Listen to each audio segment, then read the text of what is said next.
Hello friends, welcome back to my channel. तो इंदिरा एकादशी के बारे में आपको सबसे सरल भाषा में अगर कुछ जानना है तो उस बारे में आज हम बात करेंगे।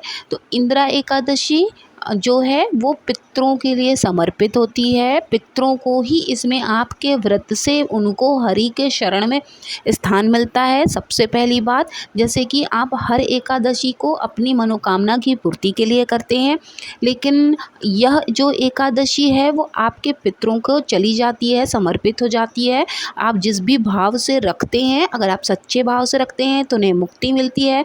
और अगर आप व्रत के समय में रो देते हैं, किसी बात का बुरा मान जाते हैं, आपको चिड़चिड़ हो जाता है किसी चीज़ को लेकर, तो उससे आपके पितरों को नुकसान होता है, दुख पहुंचता है।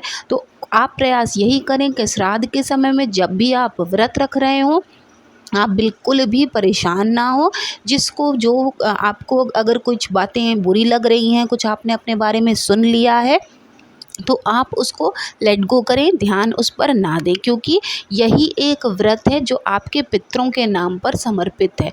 तो आप उनकी शांति के लिए, अपने घर के वातावरण को अच्छा बनाए रखने के लिए, घर में बरकत रखने के लिए आपको इंदिरा एकादशी के व्रत के नियमों का पालन आपको करना चाहिए। और इस व्रत को रखने का सबसे ज़्यादा बेनिफिट ये है कि आपको जो है अपने भी जो कर्म, अगर आपसे अगर कहीं कुछ गलत हो गया है, हमसे हर दिन प्रतिदिन कुछ ना कुछ गलतियां होती हैं, किसी से ज़्यादा गलतियां होती हैं तो किसी से कम गलतियां होती हैं, लेकिन गलती हर इंसान करता है। तो जो अगर ज़्यादा जिनसे गलतियां हो जाती हैं, उनको जिनको लग रहा है ऐसा कि बहुत ज़्यादा हो गया है और यमलोक में हमें जाना पड़ सकता है, तो उससे भी हमको छुटकारा मिलता है और वैकुंठ धाम में जाने का हमको मौका मिलता है, जब अगर हम ये वाली एकादशी रह लेते हैं। इंदिरा एकादशी का यही एक सबसे बड़ा बेनिफिट है कि इससे आप अपने पितरों को भी हरि शरण में ले जा सकते हैं और स्वयं के लिए भी आप अपना स्थान बना सकते हैं। ठीक है, ये बात आपको क्लियर हो गई। दूसरी बात मैं आपको ये बता दूं, आप बहुत ज़्यादा चक्करों में ना पड़ें, ये तिथि वो तिथि, ये शुभ टाइम ये शुभ टाइम, ऐसा कुछ नहीं।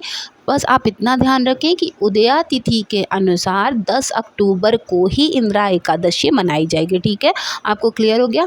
11 तारीख को ब्राह्मण को भोज कराने के बाद आपको जो है पारण अपना कर लेना है। आप सबसे पहले ब्राह्मण को भोजन करा लीजिए, जो भी आपके यहाँ भोजन कराना है। ठीक है, बस आप ये ध्यान रखिएगा उसमें लहसुन प्याज ना पड़ाओ। तो ब्राह्मण को आप अपना भोजन करा लीजिए, उनको दान दक्षिणा दे दीजिए। जैसे आपको विदाई करनी है आप उनकी विदाई कर दीजिए अपनी क्षमता के अनुसार। उसके बाद आप अपना पारण कर सकते हैं। और जो भी आप दान देना खुशी खुशी मन से दें। और उन्हीं, जैसे आप ब्राह्मण को अगर भोग लगा रहे तो उन्हीं के साथ आप ना बैठें भोजन करने के लिए, ये खास ध्यान रखिएगा।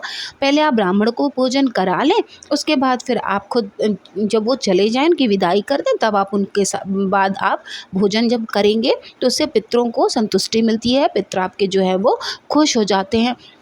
और इसका आपको बहुत जल्दी असर भी देखने को मिलेगा। अगर आपके पितर आपसे प्रसन्न होकर गए हैं इन 15 दिनों में, तो आपको इसका असर जो है वो दिखने लगेगा, क्योंकि आने वाली है नवरात्रि। और हम सब की यही प्रार्थना होती है कि अगर हमारे पितर खुश होंगे तो नवरात्रि हमारे लिए बहुत अच्छा समय होता है, शुभ काम को करने का, तरक्की लाने का। और ये जो जितने भी अब त्यौहार आएंगे, सारे फेस्टिवल धर्म वाले हैं। अपने मन में सच्ची निष्ठा, सच्ची भावना बना कर रखिए।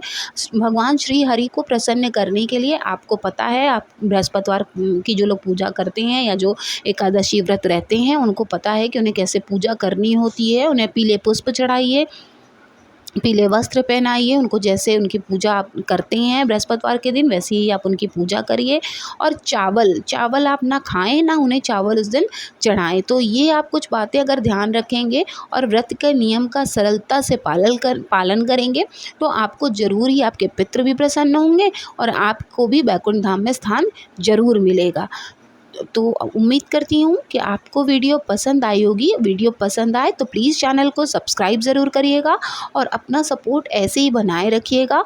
मिलते हैं नेक्स्ट वीडियो में, तब तक के लिए धन्यवाद। ओम नमः शिवाय।